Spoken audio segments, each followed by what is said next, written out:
YouTube, it's Professor BJ again with another amazing video with some great content.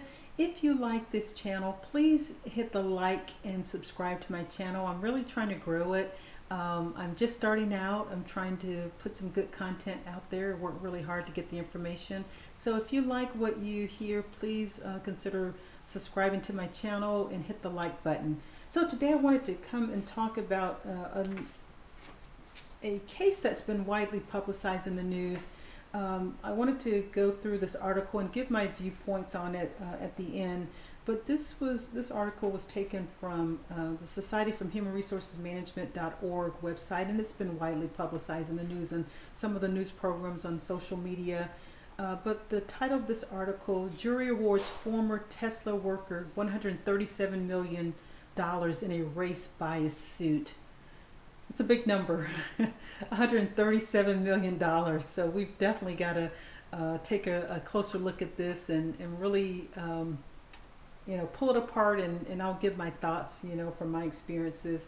So according to this article, a federal district judge ordered Tesla to pay a black former elevator operator $137 million in damages on his claim that the electric car maker ignored racial epithets and graffiti that created a hostile work environment.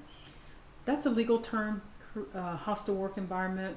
And I'm going to stop along the way as I'm going through this article and give my opinion and some of my thoughts. That is something that, especially during this labor shortage, employees resigning from companies, a lot of the resignations that we're seeing is because of the work environment not being inclusive, not being welcoming, not being productive. So I want to, again, as a cautionary tale for managers, for leaders, for business owners, pay attention to the work environment in your companies. In my experiences, a lot of times there have been signs, there have been notifications, there's been conversations, and sometimes it's dismissed as, oh, that's how we do business here. Oh, it's not that bad. Oh, just get over it. Oh, just suck it up. Oh, if you don't want to work here, go someplace else. As you can see, and we'll go into some of the specifics of this case, it's a lot deeper than that. It requires companies to take notice, take serious, do an investigation, and mitigate the risk of this ever happening to you or your company. So the article goes on to state, the jury awarded $6.9 million to the plaintiff for emotional distress and $130 million in punitive damages, according to an attorney for the plaintiff. Punitive damages are meant to punish the company for egregious conduct and to deter it, as well as other employers, from engaging in similar conduct in the future. It's putting everyone on notice that your company can be hit with a lawsuit of this size. Experts say the award is unusually high for an individual lawsuit rather than a class action with many plaintiffs. Tesla's market value is about $783 billion. Let me repeat that. $783 billion, which makes it the most valuable automaker in the world, and may explain why the punitive damage award was so high. Tesla has not said whether or not it will appeal the verdict and damage award. I can guarantee you they will. This is a big number, $137 million. Every company that has had a huge lawsuit of this nature, be it for racial bias, pregnancy discrimination, race, religion, disability, they always, because they have to mitigate their risk, and that just makes sense. That's a business decision, and and insurance is going to definitely suggest, and probably the attorney, that they appeal this, and so it may take years before the plaintiff actually sees any money, and it may be at a greatly reduced amount, but the point is the message is being sent that this was unacceptable, that companies should pay attention to this, that you can be hit with a lawsuit of this magnitude. It may be for a different reason, but it is possible. Because when I saw this, I surely thought it was a class action lawsuit from my experiences with award this large. But because of the value, market value of Tesla, that's why the award was so large. So again, take notice, companies. Okay, so let me go into a little more details. The plaintiff, who was contracted to work through a staffing agency in 2015 and 2016, claimed that he was forced to quit because he was subjected to daily racial epithets, including the N-word, as well as swastika drawings and other racial graffiti at a Tesla plant in San Francisco Bay Area. The plaintiff said supervisors did not curb the behavior. Tesla's progressive image was a facade over its regressive, demeaning treatment of African American employees, the plaintiff claimed in his lawsuit. Tesla did not comment on the verdict, but has previously denied knowing about alleged racist conduct at Bay Area plant, which has about 10,000 workers. Okay, let's go on. So this is a response. This is what, I'm interested in here, because I'm in HR. So this is Tesla's HR leader responds. This is part of the article. So please listen carefully. Valerie Capers Workman, Tesla's vice president of people, that's another name for the chief HR person, said in a letter to employees that she was at the defense table for Tesla every day during the trial because she wanted to hear firsthand what the plaintiff said happened to him. She added, "While we strongly believe that these facts don't justify the verdict reached by the jury in San Francisco, we do recognize that in 2015, 2016, we were not perfect. We were not perfect. This was just 2015, 2016. This was 20, 30, 40 years ago. This was just 5, 6 years ago. We're still not perfect." Workman noted that Tesla has since added an employee relations team to investigate complaints, a diversity, equity, and inclusion team to help ensure employees have equal opportunities, and a comprehensive employee handbook so employees know what protections they have and how to report these. Let me repeat that. Please listen. Again, the year was 2015, 2016. Again, remember I just said Tesla's worth $783 billion. At this particular plant, this is just one of probably many across the country, there were 10,000 employees. So just 5, 6 years ago, Tesla just added an employee relations team. My specialty is employee relations. Employee relations are the people in human resources that investigate and are charged with deciding the outcome of any type of racial discrimination. There's a formal process that employees follow. They reach out to HR and say, I feel that I'm in a hostile work environment, that I'm being bullied, that I'm being threatened, that I'm being harassed, that I feel that I'm the victim of discrimination, pregnancy, disability, racial, based on my race, my age, my, whatever the protected classes are under Title VII of the Civil Rights Act of 1964. And so it goes on to say that they just hired a diversity inclusion team to ensure employees have equal opportunities. And they just implemented a comprehensive employee handbook so employees know what procedures they have to know and report it. Why? Tesla, a company, and it just said in the first part of the article, they are the largest car maker in the world, $783 billion. 10,000 employees in just one facility. Why did it take 2021 to just decide that you have a problem, that you needed a handbook so that employees knew how to report claims of discrimination or their issues in their workplace, that you needed to have an employee relations team, that you had to create a diversity inclusion team, that you had to create employee relations?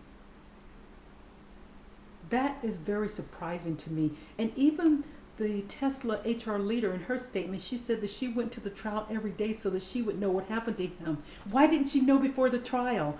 Why didn't The local HR over that facility, or who was assigned to that facility, typically in my experience is if you have a huge company like Tesla, they're in different states, different parts of the world, you have a team of HR professionals that are assigned to each region.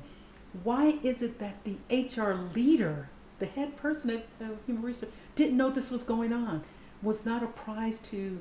And you may say, well, this person, Miss Workman is in a whole other state. But guess what? When it gets to the level of going to trial, there have been should have been, the company should have known. And that's why they were heavily penalized, because they should have known that there was an issue in that workplace. This gentleman only worked there. Mind you, he was a contractor. He wasn't even an employee of Tesla. He was a contractor working there through a staffing agency from 2015 to 2016. And I read in another article, he was only there like 6 or 9 months, a very short period of time. And if he could discover all of these things in a short period of time, you know that it's been going on. I mean, you'd have to be blind to not know that this was a part of the culture in that facility. I can't say across the company, but we're talking about this one facility with 10,000 employees.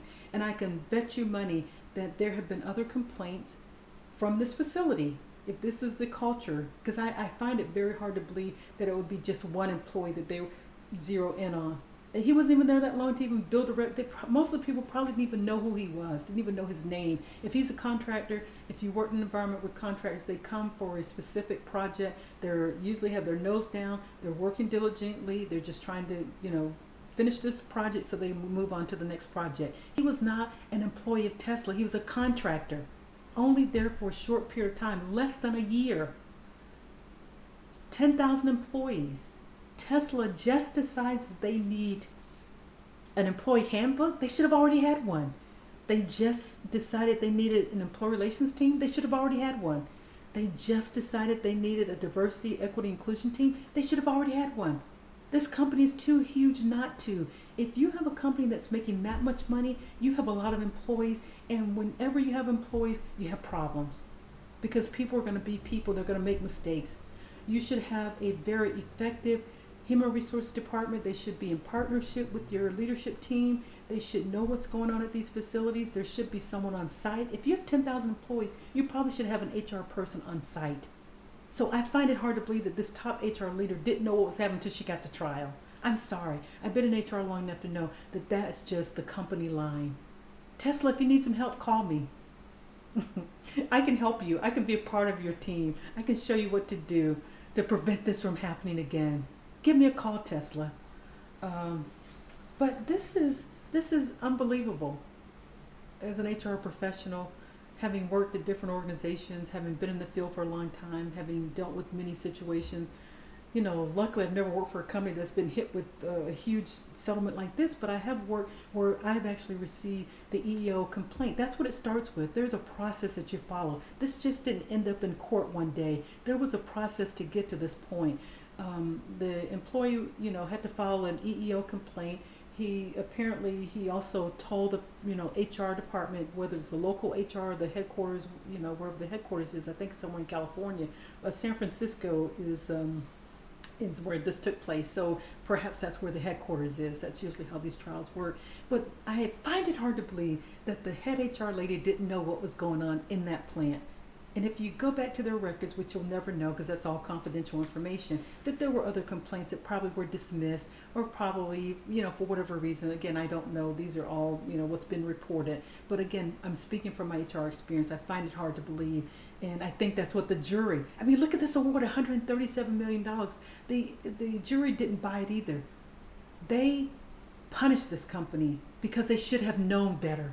They should have taken proactive actions to prevent something like this. Tesla has itself to blame.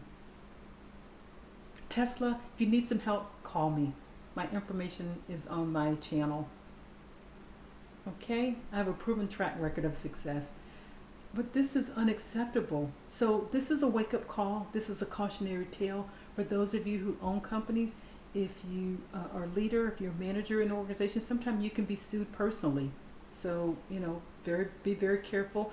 HR departments, be on alert, have a leadership development program. to train managers on what to look for, train managers on, seeking help when they need it. Don't try to go it alone, because sometimes they don't know. There's some wonderful leaders out there, but they're not HR. They don't know what is necessary to prevent something like this, because that's not their role. Their role is to treat employees with respect, professionalism, the operations side, but they do need to reach out to HR. Just like sometimes HR needs to reach out to legal when we don't know, how to handle a complex situation. HR has to get help. We have to reach out to our legal department, be it in-house or out, or outside counsel. So my cautionary tale, my words of advice is for companies, take notice that this could happen to you. It may not be $137 million, but it could be a substantial penalty based on your market value. That's what this was based on. Let me read that again. $137 million. The jury awarded $6.9 million to the plaintiff for emotional distress and $130 million in punitive damages. And I'm going to say this. It didn't even have to get to this point. The company could have settled with this gentleman in the there's a whole process before you. This is probably, again, 5 years. And I don't know when he started the process. I think it's, there's a timetable with EEOC. This could have been settled through mediation. I'm a certified mediator. Shame on Tesla for not settling, because guess what? They didn't settle with this gentleman because they thought that it would be thrown out on summary judgment. But guess what? The jury saw through all of that. And now they have this verdict, this gentleman, and they can appeal it, and he may not ever see the money. It may be years and years and years, or it may be greatly reduced. But the point is, this could have been settled long before it got to trial, because trials are very costly, and judges usually force companies to mediate. But in this case, again, I don't know all the particulars of his legal team, but they're probably smiling really big right now, as they say, all the way to the bank. So again, Professor BJ here. Don't let this happen to your company. Take care, and again, like and subscribe to this channel. I'll bring some more amazing content to you. Take care. Bye bye.